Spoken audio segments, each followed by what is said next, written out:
Hey guys, and welcome to another season brought to you by the crap fest that is the Bachelor franchise.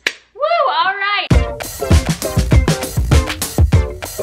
Bachelorette season 14. If you were with me last season of The Bachelor, Ari, man, I bet you're excited for this season, like we all are, right? And if you haven't seen those, you can go back and watch them. I'll leave the playlist in the link down below. I also covered the Bachelor Winter Games if you want to check that out.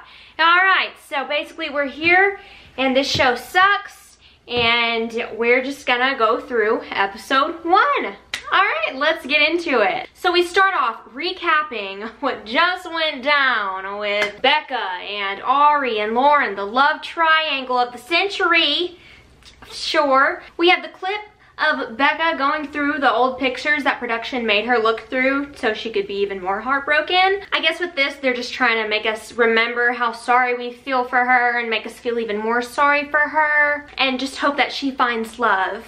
But honestly, seeing all this, it doesn't make me feel a hope for her. It makes me just remember how much I hated last season and just how terrible this show is. First of all, where in the world is she? Where is she? What is that? We have these guys running down the street yelling at her, which clearly was not planned. Thanks, guys! So natural, so yep. So Becca starts out going to meet a bunch of girls she doesn't know that used to be the Bachelorettes to give her advice. Let's do the damn thing! This season just started, and they're already saying Becca's catchphrase, do the damn thing, which she said several times last season, which got on my nerves because I think it's just a stupid phrase and it's just annoying to me. I don't know, it's just annoying. Not even 5 minutes in, we're already hearing it once, so this is gonna be a really fun season. They're all talking crap about Ari. Please don't edit this out. Him. Oh, don't worry, she already definitely did. Then they decide to sage the room as if Ari is some kind of demon they're trying to get rid of. Sage the ring finger. Sage the ring finger. Oh, this needs a lot of saging. I'm gonna sage your Okay. Caitlin doesn't know what's going on. I was a little confused going through the saging process because I was like, what are we doing? Why do you light a big doobie and like throw it around a room? I don't get it. None of us get it. I don't know. It was... And they set off some smoke detectors. There is a very unique sisterhood that happened here today that is beautiful. I'm sorry, Rachel. The only sisterhood that I even remotely care about is the one with the traveling pants. Now it's time to meet the men of the season. Whoopee, yay, hooray. They're gonna be so great, really fun, yeah. Hi, my name's Clay Harbor. Did you hear that? Is it just me or did he just say, I am, my name is? I am, my name... See, I thought back, like maybe he just said, hi, my name is. No. You go back and play that. Hi, my name's Clay Harbor. Unless he says, hi, my name is. He says, I am, my name is. I've been told a couple times I'm a big sweetheart. Yeah, me too. I could definitely see Becca as a woman I could be engaged to. Oh, I see Becca as a woman I can be engaged to. Notice he didn't say I could see Becca as someone I could marry or be with for the rest of my life. No, but he can see them being engaged. It doesn't really matter what happens after that, but they could be engaged. He definitely see that. Now it's time to meet Garrett. And I already cannot stand him.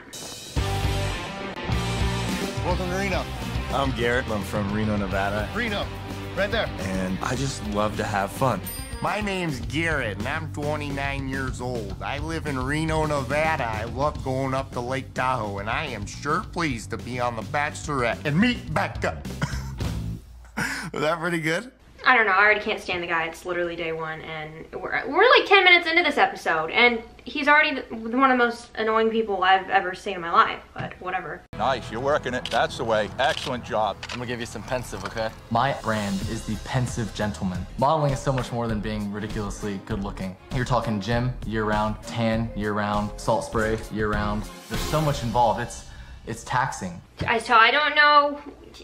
He is the pensive gentleman.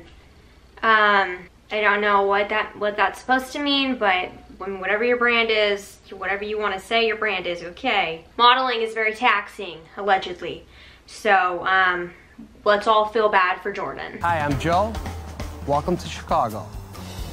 his wink is like so obviously forced and uncomfortable. He's trying to be like Ari with his like winking all the time, which is really disgusting and annoying, but like it looked like it hurt him to wink just now.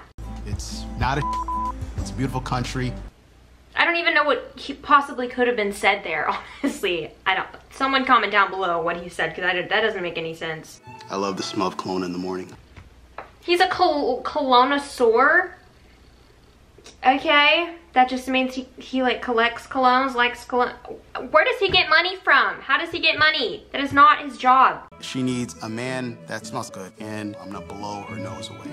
Yeah, you heard that correctly. Unfortunately, you did. All right, now it's time to meet up with good old Chris Harrison, our favorite, right? And she starts to meet the men that she will be hanging out with for the next couple months. Yay. She starts out by making a mess, like all over the driveway. I don't know whose job it is to clean that up, but I'm sorry. They should have done this last. Hi, you look amazing. I can't deal with this guy. Hi, you look amazing. Why does he talk like that? I don't get it. Jean Blanc teaches her how to say do the damn thing in French. And then right after, somebody proposes and again says do the damn thing. How many times that's three times already in this episode, and it just started? I tried. Okay, good. Good to meet you. See you inside. Yeah, talk to you soon. Cool. Bye.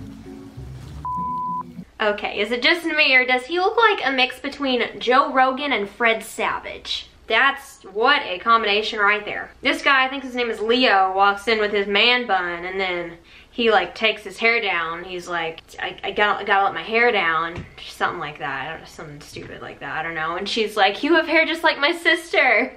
Yeah, that's what you want to hear. Our male model comes in and meets her, and he's really particular about what outfit he chose to wear today. I wanted Becca to hear the tapping of the shoes I wore, such as like a heartbeat of a gentleman. The heartbeat of a gentleman. Garrett rolls up in a minivan, and she's really into that. And then, of course, there's always someone every season who says this. The house is filling up. There's a lot more guys than I anticipated. There's a lot more guys than I anticipated. AKA, I've never seen a single season of this show, ever. The entire franchise, because I clearly don't know that there are always this many men. My best friends and I back home, we all have a handshake. Oh, do you? Oh, we do. Okay. And my best friends and I back home, we all have a handshake. Oh, we do. What in the world? Where are you from? Why is this a thing? No. Oh my gosh, Becca. When I heard you were the Bachelorette, I literally died. He literally died. Jumps out of a hearse and says, I literally died. Literally. And then Jordan can't stop talking about fashion. Cheers. First off, put some socks on, okay? You know, let's get a tie on, or a bow tie, or a pocket square at least, or anything. Anything other than just a button-down blazer, slacks, no belt, and loafers with no socks. For some reason, there were like several segments throughout the entire episode of Jordan just talking about people's outfits and fashion, which I think it was all filmed in the same sitting, but for some reason they throw it out randomly to make it look like Jordan just keeps talking about people's outfits when he really just said it all in one take. But that's just my guess. I don't know. And this guy comes out in a chicken suit. Becca! Becca! Becca! Becca! Becca! Becca! Becca! Hi! Hi, I'm David. Oh, David, you need to leave. Just go. No. We're not here for this. Some guy brings out a choir, and Jordan's just, he's all over this episode. So the one dude brought in a choir, and I'm pretty good at math. He fit in 12 people in that limo. My expectations have been blown out of the water. I'm glad somebody's good at math. My expectations are blown out of the water. 2 as well, definitely. Sure, right. Now she's met all the guys, and it's time to go talk to them and crap like that, and Clay decides to play with some clay so she remembers his name. Clever. Someone has a poem that they wrote carved into the lid of a candle. I don't know, that wasn't explained, it was just there. But of course the poem ends in the phrase, do the damn thing. Never saw that one coming. So this guy Chris, right, he has this friend back home. What was it? Did it say her name, like Danielle or something? I don't know, it's irrelevant. But she used to date Chase, and Chase was on the After the Final Rose and actually met Becca. Remember, she met 5 guys already.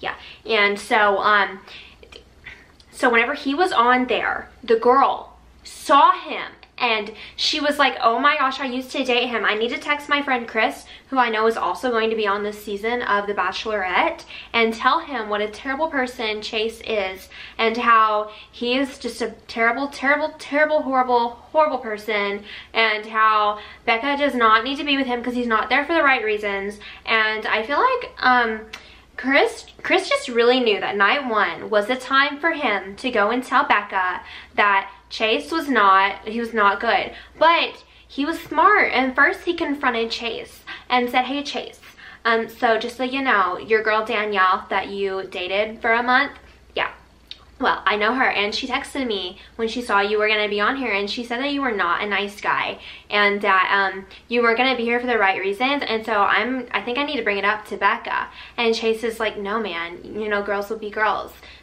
She was just mad. She wasn't even like an ex of mine. We didn't even date. We like talked for like a couple weeks. We were really, literally never anything.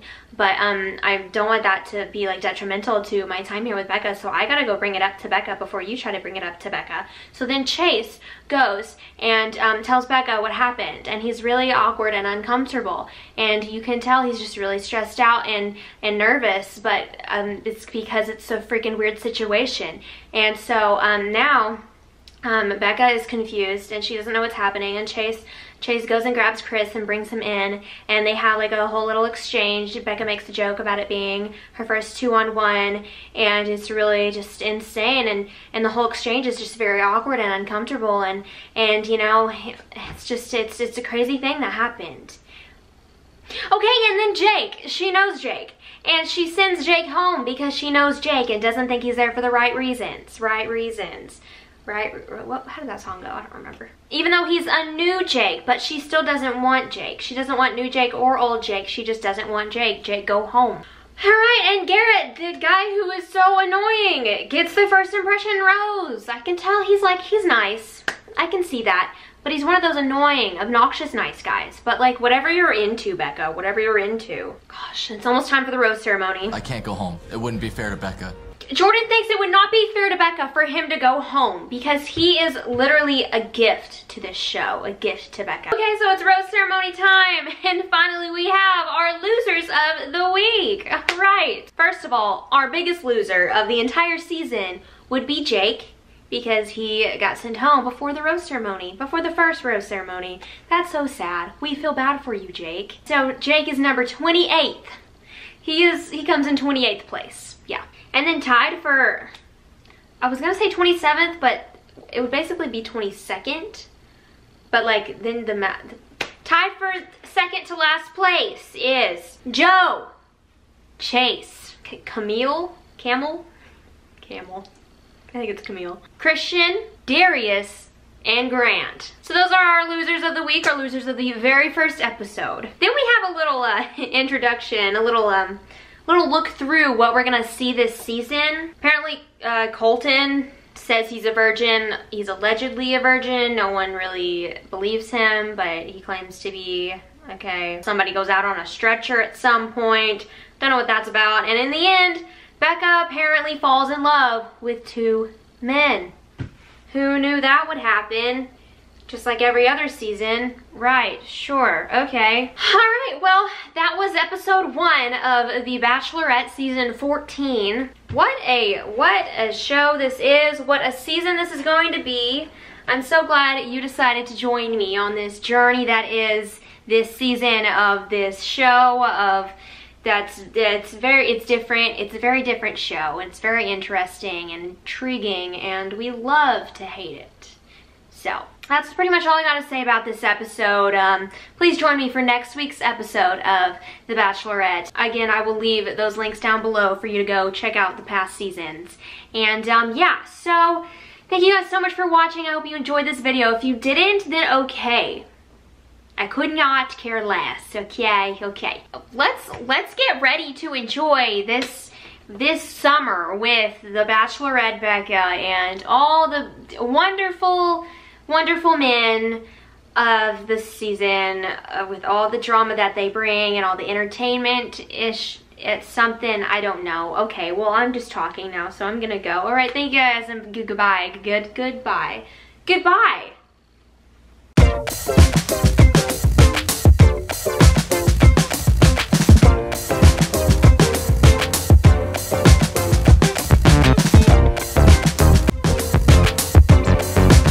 It's funny you think I'm a joke, because guess what? Attached to me is professionality, is my face. So if you want to try to wreck my image, it's actually pretty serious. Yep, that's what we're in for, ladies and gentlemen, mostly ladies.